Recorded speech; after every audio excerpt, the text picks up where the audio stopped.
Welcome to the Zero Breach Zone, the ultimate podcast dedicated to safeguarding K-12 schools from cyber threats and beyond. I'm Andy. And I'm Phil, your co-host guiding you through the intersection of cybersecurity and education. Each episode, Phil and I will dive into conversations that matter, breaking down the latest cybersecurity challenges that schools face. And we're not doing it alone. We'll be bringing some experts in the field from the edtech world and beyond for interviews, getting their take on the most pressing issues. Plus, every episode will wrap up with a recurring segment, The Parting Tool, where we'll share a top tip or tool that you can start using immediately to stay ahead of breaches, phishing, and everything in between. So, welcome to the show. We're thrilled to have you here with us. Let's not just listen, but let's take some action. Connect with us on LinkedIn and other socials and join the conversation. Together, we can build a strong community dedicated to protecting our schools. Hello, everyone. Welcome back to the Zero Breach Zone. I'm Phil Hintz, and you are? I'm Andy Lombardo. Here we are together again. You're wearing the same shirt I am, and I'm wearing the same shirt. Yeah, it's weird. The laundry just cycled just perfectly for both of us. Perfect. Don't know how that happened. Yes, yeah. So it happens, but at any rate, we're back again, catching up after being on tour. We got done with our tour here, tour of cybersecurity opportunities across the country, and to be able to meet folks and speak and be able to learn from each other. Most importantly, just be able to learn and share, reminisce, and what's the word I'm looking for? Persevere, maybe. A lot of persevering in our jobs. yeah, together on all the different things that we do, protecting our schools. On our last episode, we were talking about COSIN, about K-12-6, and some really great things, and our way back from FETC. I know we also had our state technology conference. It's called IdeaCon, and we had that in, I think maybe did you guys already have yours too as well in Tennessee? We had ours before FETC. We were back in December. That's right.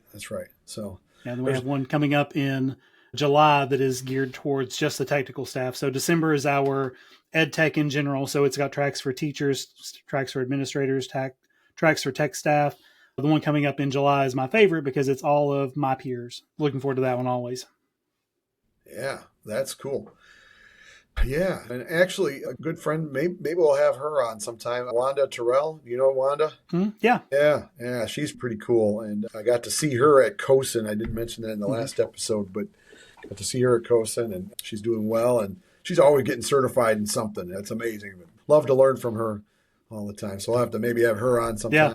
We met a lot of folks that we want to have on our show here pretty soon. And they all seem to be wanting to do it. So stay tuned, folks. We'll have some great stuff coming up with other folks besides our mugs on the screen here. Speaking of mugs, you got a story that you wanted to share with us, I know. Yeah, we're in April now, so it's not quite end of year, but it may be May by the time you're viewing this. But recently came across the Cisco Talos 2024 year in review. And there were a lot of things in there that really spoke to me from a K-12 perspective. I'll go ahead and pull up the article or the report. Yeah. All right. And pretty much every vendor does some sort of year in review where they share their statistics, and no different with Cisco Talos. Talos is their threat intelligence group that handles things like incident response for Cisco. This is basically just a compendium of all their data that they've gathered over the past year to look at trends and see maybe what to look out for in 2025. And so I just snipped a few pages here and there so we can go through and just look at a few pages. And I thought we'd talk about some of the high points. Okay, cool. Actually, we're going to do them out of order because the one that this is the one that caught my attention when I was scrolling through. And we talk a lot about how one of the obstacles in K-12 is a lot of people have that bias that K-12 isn't really a target because there's a perception of who would want our data. We're just teachers. We're just kids. Yeah. It's not a bank. It's not a hospital. And I've done this less over the past few years, but there's always a part of when I talk to teachers, part of it's an education experience of we are a big fat target. And we're not a conglomerate that I see there on the bottom there. We're not construction. We're not agriculture. Yeah, we are IT, but we are not that IT that they're talking about there.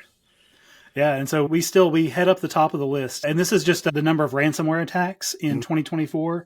And you can throw a stone at these year-end reports, and most of them are going to have some kind of graph like this, and education is either going to be first or second.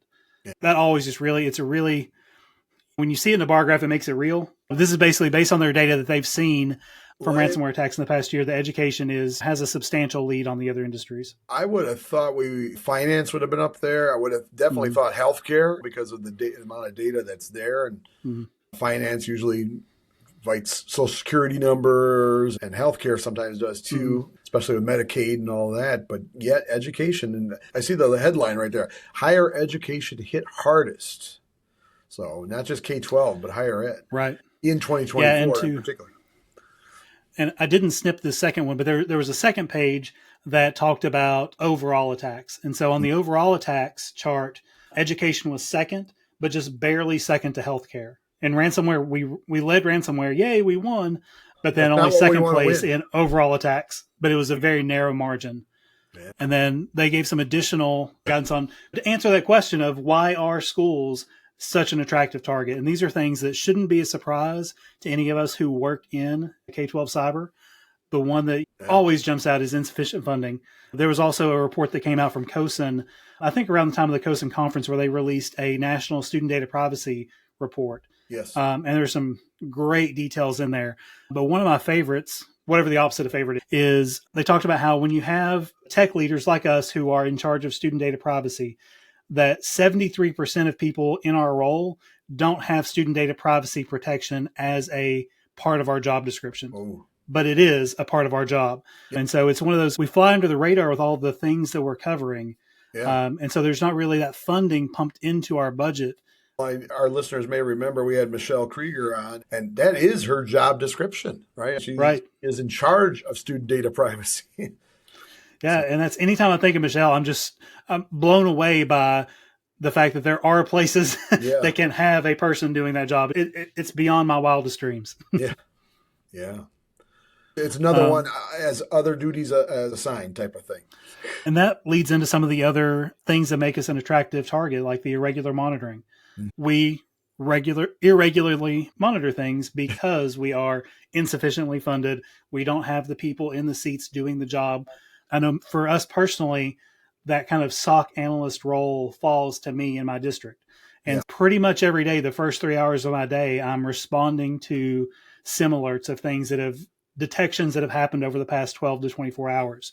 Yeah. And so it'd be really nice to have someone who could be doing that kind of scut work for me, to be able to go through and be looking at logs, investigating suspicious sign-ins, things like that. Because I may get 24 alerts in a day, and maybe one or two of them may be malicious, but they all present the same way. And so trying to ferret out those false positives, especially when we have students are actively trying to bypass things like our filter using VPNs and things like that. A lot of the things they do to try to bypass our security systems also trigger those alerts and warnings. You know what the problem is we're teaching kids how to be problem solvers. Right. If we would just stop teaching kids how to problem solve, then maybe they wouldn't try to get around the problem that they have in front of their face, which is a filter. Sarcasm all the way, everybody. We definitely need to teach critical thinking skills and problem solving skills. And they're putting it to use, I should say. Mm-hmm. COSIN, as we talked about last episode about the insufficient funding, of course, we all have the charge. We can help to try to do something about that. If you haven't done so already, I'm going to plug it again. Make sure you write the letter to your Congress people to let them know that we need help. And I'm going to pull that up again real quick, just to give it another shout. Thanks for putting that up. COSIN.quorum, QUORUM.us /campaign/115693. We'll put that in the show notes in case you don't want to type it down real fast. Yeah, but you can help us get the money so that maybe that stat won't be the stat next year. That'd be great. Yeah, so irregular monitoring, minimal network segmentation, that's something that's starting to get more traction, is that zero trust architecture. Everybody loves buzzwords, and it's one that really transcends the buzziness of the buzzword, is that zero trust architecture, that idea, that you're not trusting anything explicitly or implicitly. And so network segmentation is you're getting down to that idea that you're isolating the different items on your network so they can't talk to each other. So I know there are some of the newer Wi-Fi access points will do things like client isolation, where if you have your student population is connecting to Wi-Fi through one of your APs, it will only let them talk to the internet and not to any internal resources. Yeah. So being able to chop off those opportunities and avenues for them to access things that they shouldn't be accessing. And then that we come back to all the time about the why am I a target is we have attractive data. Yeah. So students, teachers, social security numbers, health information, addresses, familial relationships, parents, siblings, parent phone numbers. If you want data on someone, we have it. Super attractive there. And then poor device hygiene. A lot of these go back to that insufficient funding and inability to keep your devices patched, keeping them updated, making sure they're compliant with your policies. So you may go out and purchase a tool that does that for you, but do you have someone who can manage that tool, who can make sure that it's up to date, to make sure that updates are being pushed appropriately, responding to the threat intelligence that comes out and staying active and staying recent? All right. And then just a couple more highlights. So on that same thread, this one kind of was a sucker punch on that patching topic, because in 2024, if we look at the top targeted vulnerabilities, if we look over at the CVE year, I remember panicking about Log4j at the tail end of the pandemic. Okay. Back in 2021. And Log4j is still, even though it's a vulnerability that's 4 years old at this point, is still one of the top vulnerabilities. I think it accounted for 36% of targeted vulnerabilities. What's a CVE? Basically, it's the tracking mechanism for when something has been identified as a vulnerability. Okay. And it's labeled as CVE, then the year, and then a number. And so there's a CVE database that you can go to where you can look by either. So if you're curious, like if you just want to see what kinds of vulnerabilities exist in your environment, you can go there and you can put in your firewall model or put in your switch models or a program that you use. You can put in kind of things from your environment and see if there are vulnerabilities associated with that. Yeah. And then if so, then you can see what the remediation is. Do you need to patch it? Do you need to replace it? And so CVEs are the tool for tracking that, to be able to just see what those critical vulnerabilities are on your stuff. And then when it comes to patching, seeing things that are this 31% here, these are all from 2014. I see that. That's what I was going to say. As it says that on the side of the article there, shell shock's lasting impact. I was like, I remember hearing about shell shock, but that's over a decade ago, and it's still impacting our school districts. Holy cow. Yeah. This is one of those reinforces that idea of when you're not doing something like patching, or when you reprioritize something and think maybe I'll get that later, it's still something that needs to be addressed somewhere in your plan, which can be difficult when you have resource constraints. Yeah. A couple other things we looked at. Yep. No surprise that MFA, so we're looking at top security weaknesses in their incident response cases. There being a weakness in MFA is the leader. So weakness in MFA could include bypassing MFA or not having MFA configured. So or not configured or too long of a session, right? As we talked about in the last episode. Yeah, so it's not that infallible moat to keep everyone out. MFA is still one of the things that you'll see as a trend in general, is that identity has really become that cornerstone of what needs to be protected, because people are getting access. They are getting access through vulnerabilities and 0 days and all that kind of sexy hacking stuff. Yeah. But most commonly it's because they popped an account and then they have the access that account has. And if the account has too much access, too many permissions, not enough monitoring, what have you, then they have a very enticing and easy way into a system. Wow. Yeah. All right. And the least one on the bottom there is poor security awareness training, which our sponsor can help with that in a heartbeat. Our friends at CyberNut can help you with that and improve that process pretty darn quick. Yeah, and there's some debate in the industry about how effective security awareness is. And there was a report that was going around LinkedIn a few months ago that was basically saying that security awareness wasn't effective. And people were like pulling little quotes out of it to say, oh, see, I told you, security awareness is a waste of time. It's a waste of money. But then if you go back and look at that report, what it basically says is, if you don't implement security awareness training with fidelity, right, then it doesn't work. Yeah. If implemented with fidelity, then yes, it's effective. And finding a kind of training program like CyberNut that is geared towards your industry, that is easy for users to use, that isn't overwhelming, that isn't punitive, that doesn't doesn't leave a bad taste in their mouth when it comes to talking about account security. A lot of people will point and say, really, you can't trust people. You have to put technical controls in place. Yes, technical controls, but your last line of defense is going to be a person, regardless. Shoring that up is definitely part of making sure this chain stays strong. Well, the last line of defense, and sometimes the very first and easy target in. Right. Yeah. There are all kinds of little quips about how your weakest point in an organization is your people. Yeah. But then the strongest point is also your people. It can go both ways for sure. Yep. Using things like a proper security awareness training program is one of the ways that you make sure that you have people that are on your side, that are protecting you, and that don't have pitchforks at your IT office saying, you enrolled me in training because I clicked on a link. Yes. Which I've had. I've got the anti-pitchfork defenses. So, all right. I got to love one of those top spoofed brands. Yeah. So since we're going on that security awareness kind of trend, and since we already mentioned CyberNut, I thought this was interesting talking about when you receive those phishing emails, what are they trying to do? And so on the far left, we see the types of phishing in their incident response cases, and malicious link is at 58%. So the majority of the time you're getting a phishing email, they're trying to entice you to click on a link to go somewhere. Good. And that somewhere could be somewhere to harvest your credentials, to steal a session cookie, to download some drive-by malware, some kind of enticement to get you to click the link. You know, I was going to say, while we're on that, we just recently, our district was getting something that we've been really looking into because they were really legit. And that is emails to our teachers saying, hey, would you like some help with your pension program? And it wasn't coming from the teacher retirement system, but it was a legit website, Pension Help or Pension Pros or something like that.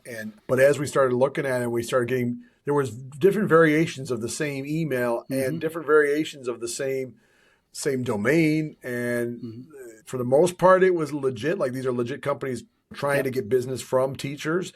But because they looked so similar, it made it harder for our folks to delineate, is this a malicious link?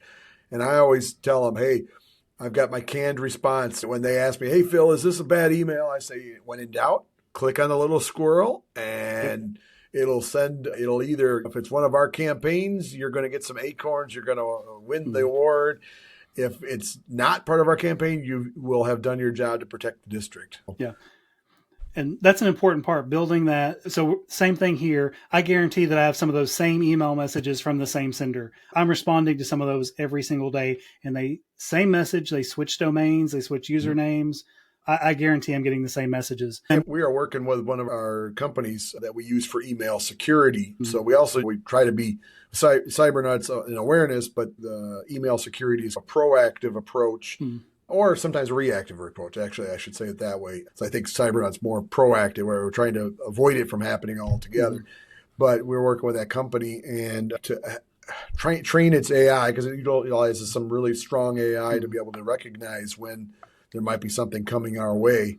But since this was so legit, we had to call them up and say, hey, can you start looking at some of this stuff? Maybe we don't have to be the ones that are the whack-a-mole, as we like to call it around here, for closing off different domains, that maybe the email security company could actually help us with that. Yeah, that's a great resource to tap into. For our part, usually what we're doing is we're trying to find some kind of indicator of compromise, or really just an indicator in the email that makes it unique. And so one of the things I noticed with one of those email campaigns, even though it was coming from different domains, the link in the email was going to the same place. And so I was able to take that link and put it on our block list so that any email with that link inside of it couldn't traverse our email system. Having somebody to help, especially with the AI assist there, can help really target in on finding those. And then, like you mentioned, with users, it's really important to have that kind of culture where they feel good to err on the side of caution and report if there's any doubt. Yeah. Because I would much rather go through false alarms of people reporting something that's not malicious than them clicking on something and then, no one really needs to know about this. Yeah. So having that culture, I think, is really important. I agree. And just a couple other things on this one. You go down after that, from malicious link to malicious attachments, 25%. Phishing, which we've experienced very little of, knocking on wood so far, but it was in third place at 17%. Yeah. And then these top spoofed brands, that's one of the things I know. One of the things I like about Cybernut, didn't intend for this to be a Cybernut advertisement, Yeah. but is that really they do a really good job being K-12 specific of finding K-12 vendors and spoofing K-12 vendors in addition to like Microsoft and Amazon and PayPal and all those kinds of sources. So that it's a mix. And I really appreciate that because we have seen attacks in the wild where people are impersonating Seesaw or Canvas or Canva. And so those are out there in the wild. And so training people with that kind of realistic spoofing, I think is really beneficial. I remember back in the day, because we use Canvas as our learning management system, but there's obviously a wonderful tool out there called Canva, minus the S. And when Canva came out, I was like, you mean Canvas, right? No, it does this. And I said, are you sure that's not a bad link? And it obviously is not, but such similar names. And of course, the bad actors out there are trying to take advantage of that. Yeah. And we have miscommunications internally between those two all the time. There's at least one ticket a week where someone says Canva and we start investigating, like, oh no, I meant Canvas. And then we go back and so I feel that.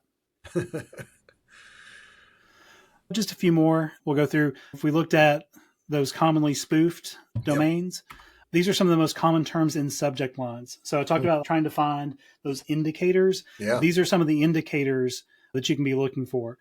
On a similar thread, one of the things that we do when there's a compromised account is we always check a mailbox for mail flow rules to see if there's any kind of persistence set up by the attacker, like they've made a mail flow rule to forward all messages to their Gmail account or to forward any message with a $sign or direct deposit or a bunch of financial terms to their Gmail account. And I was talking to an incident responder for Black Hills Information Security recently, and he mentioned that the most common name of malicious mail flow rules is a period.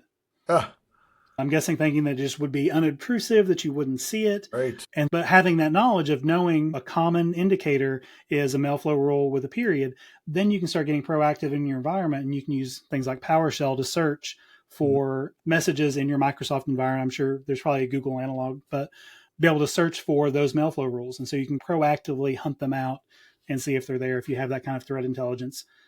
Which is one of the other things that places like MSISAC and K-12-6 are useful for, is getting those kinds of indicators from your peers who have seen them, and that way you can learn from what they've detected. I'm looking at that bottom graph you got there. That's kind of interesting there, obviously closing out the year 2024, and particularly with the dates and times and the traffic. Yeah, and just really how... In the back of my head, I still have that phishing definition of the Nigerian prince kind of scenario. Yes. That's still my standard template for phishing, but it's so far exceeded that. It's so much more timely, so much more responsive to what's in the news. Relevant. And one of the things I skipped over on the ransomware page where we had the graph about how much ransomware there was, how K-12 led that field.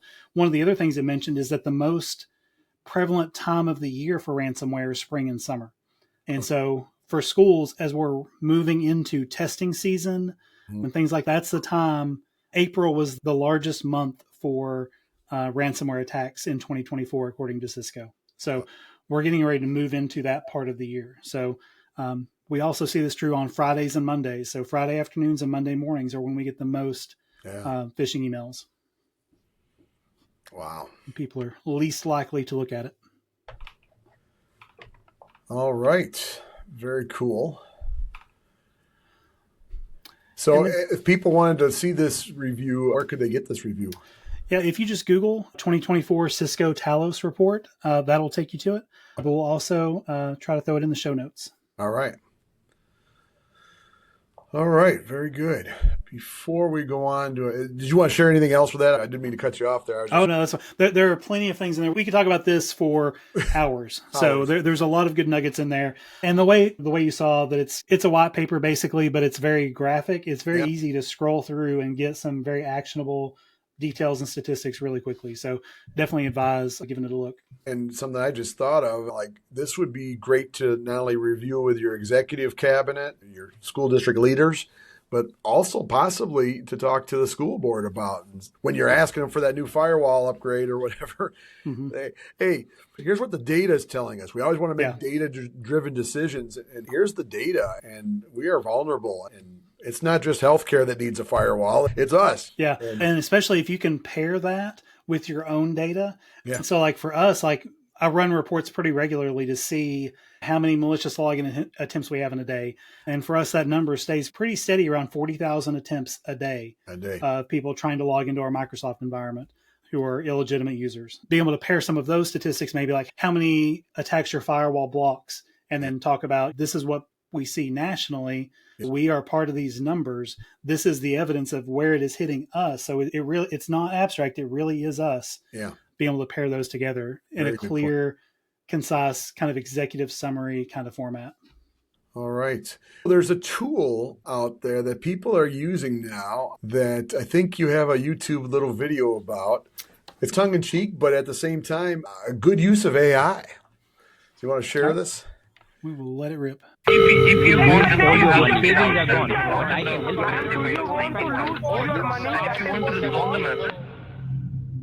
7 in 10 Brits have been targeted by scammers.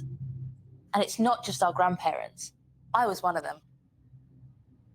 But this film isn't about getting scammed. This is about getting even. Meet my friend, Daisy. Hello, scammers. I'm your worst nightmare. I'm an AI created by O2 to waste phone scammers' time. So, W's then a dot. 3 times W and then dot. I think your profession is bothering people, right? I'm just trying to have a little chat. It's nearly been an hour! For the love of... Gosh, how time flies. It's showing me a picture of my cat, Fluffy. It's giving you a picture of your cat, Fluffy. Stop calling me dear, you stupid. Got it, dear. Because while they're busy talking to me, they can't be scamming you. And let's face it, dear, I've got all the time in the world. So whilst you're out enjoying life, Daisy and O2 are here fighting scammers, taking calls and wasting hundreds and hundreds of hours of scammers' time. If you want to help Daisy and O2 ruin a scammer's day, you can report scam numbers to 7726. Because you can't do it all on your own, can you, Daisy? Who says I am, love? Speak soon, scammers.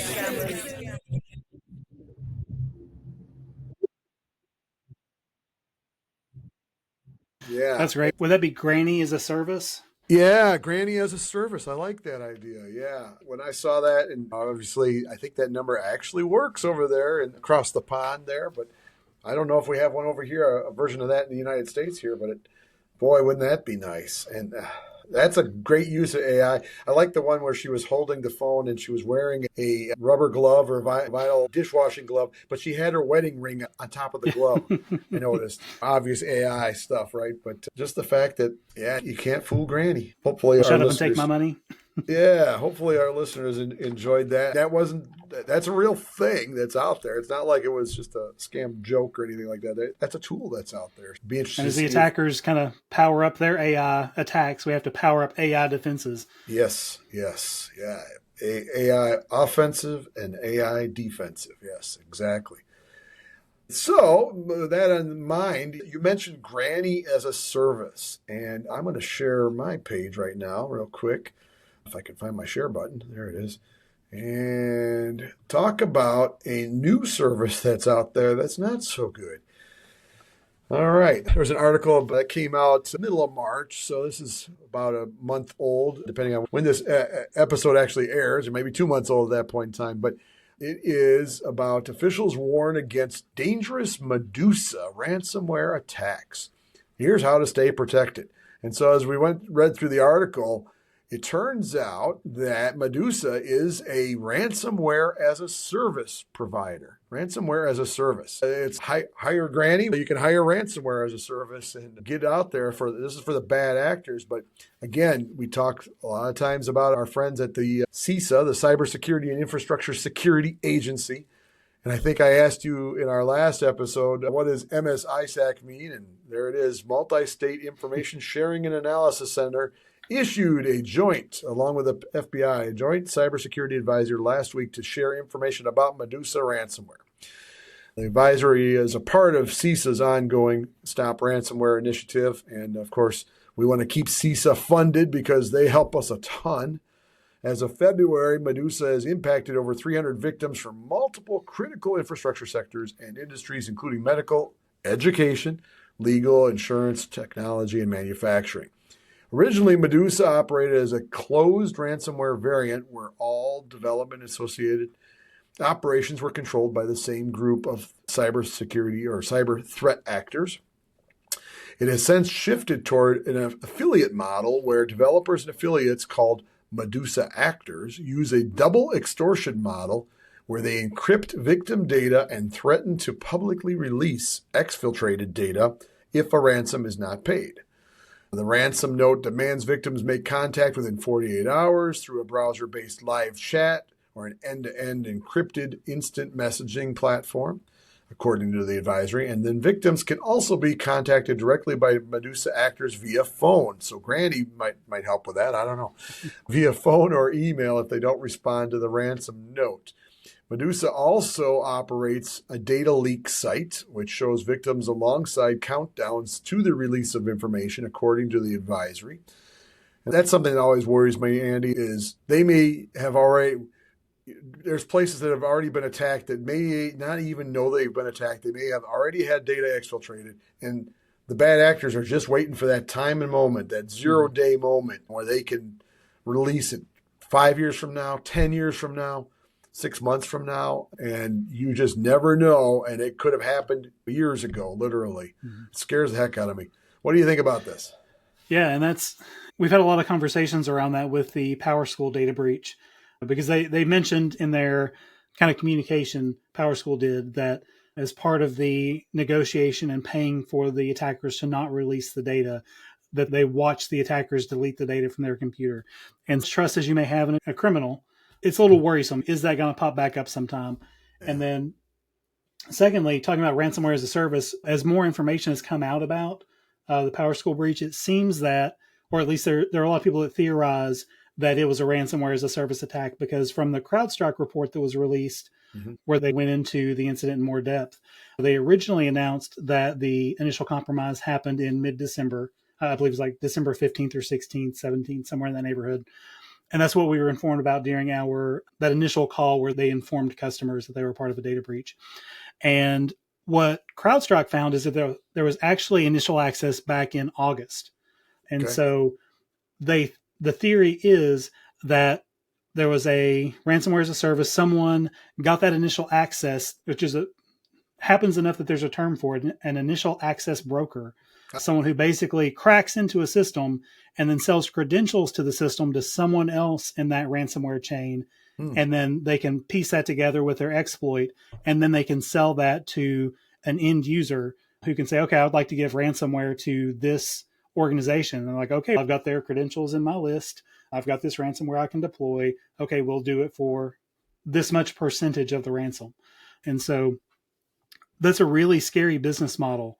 I remember it's not been that long ago when we would have things like where students would do, what was it, DDoS as a service, where they would go online and they would pay for people to automate DDoS attacks against your district, especially like on test days and things like that.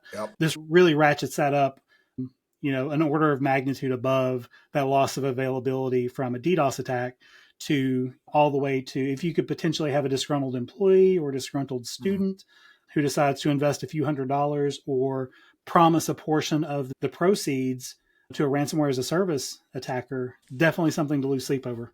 Yeah.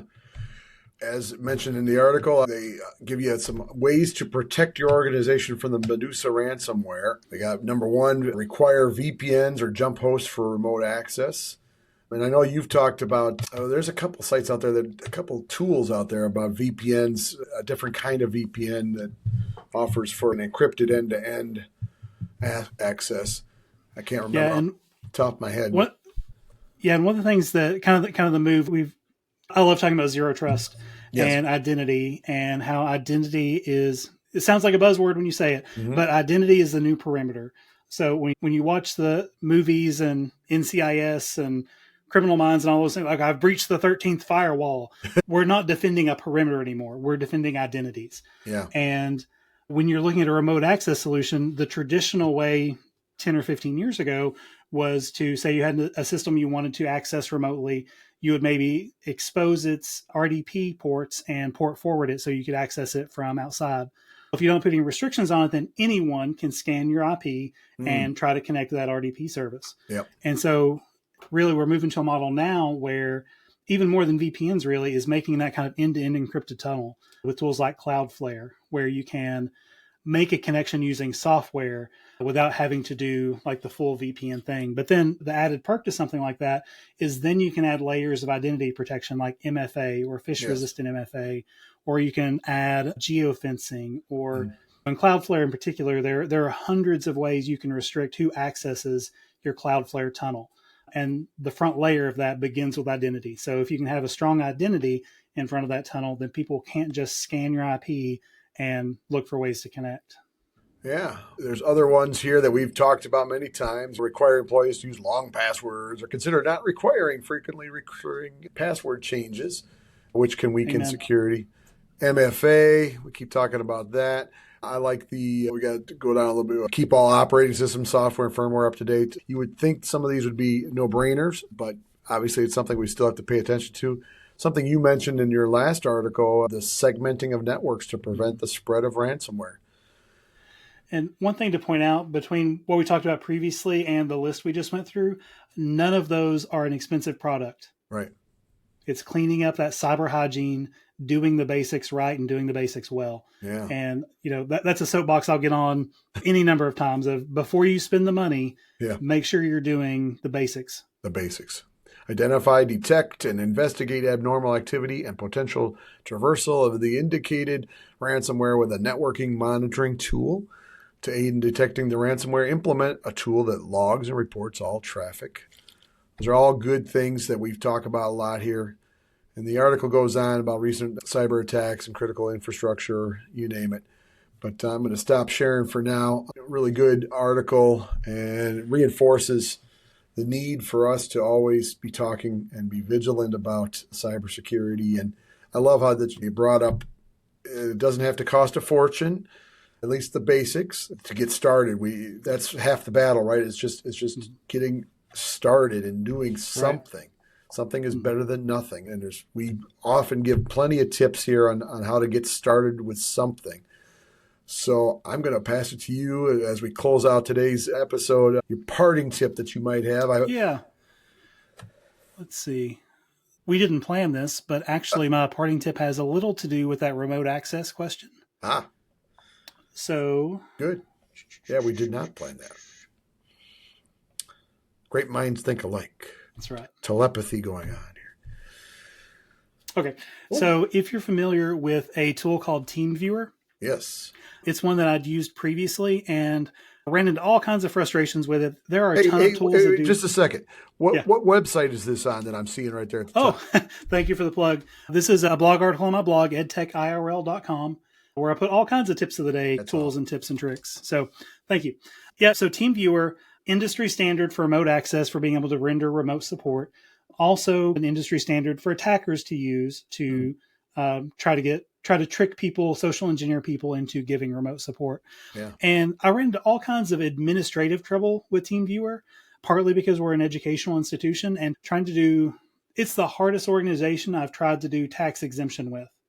It may have to do because they're based in Germany, but we got to the point I had the PO, everything was approved. I gave them the tax exemption certificate, and all I needed from them was a W-9 form. And they're like, oh no, you need to talk to the support channel. Talk to support. Oh, you need to talk to sales. Sales will say you need to talk to, and they just sent me down the chain. And after 3 months, I gave up. I was on the lookout for some kind of tool that we could use for remote support to do something like TeamViewer, and found a self-hosted solution called Rust Desk. And for all intents and purposes, I'll pull up their website. Their interface basically looks like TeamViewer. So if you're familiar with TeamViewer, you have the client where you have a code, you give them the code, the client gives you the code, you enter the code on your side, and you make a connection remotely to their computer. And the cool thing about Rust Desk is it is open source and can be self-hosted. So totally, they do have paid tiers where you can get support and things like that. Especially for cash-strapped schools, this is something that you can spin up and run independently on your own infrastructure without having to pay for it. Super so cool. the cost of it is free 99, is it? Free 99. I like free 99. All right. Very good. Hopefully our listeners will enjoy checking out Rust Desk as a new idea here for TeamViewer replacement, if you will. All right. And on my blog article, you can just scroll through as the full setup steps from step 1 to the end. It'll walk you through the entire install. That is tremendous. All right. I think we'll close out today's episode with that great information. Thank you once again. It's great to talk to you, Andy, and keep it posted. We'll get a sign off for now, but we always want to remind our folks to always be vigilant and keeping a zero breach zone. Thank you, and everybody have a great day. Thanks for tuning in to today's episode of the Zero Breach Zone podcast. We hope our conversation left you feeling more informed and empowered to protect our K-12 schools from cyber threats. A big shout out to our sponsor, Cybernut AI, for making this podcast possible. Cybernut is committed to providing security awareness training designed for schools, helping educators and students navigate the digital world with confidence.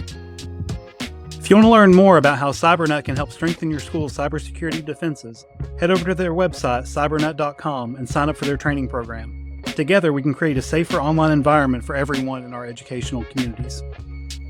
And don't forget to hit the subscribe button. Connect with us on LinkedIn to join the conversation and help us build a strong community around cybersecurity and education. Join us next time on the Zero Breach Zone for more insightful conversations. Stay vigilant, stay ahead, and let's keep our schools a zero breach zone.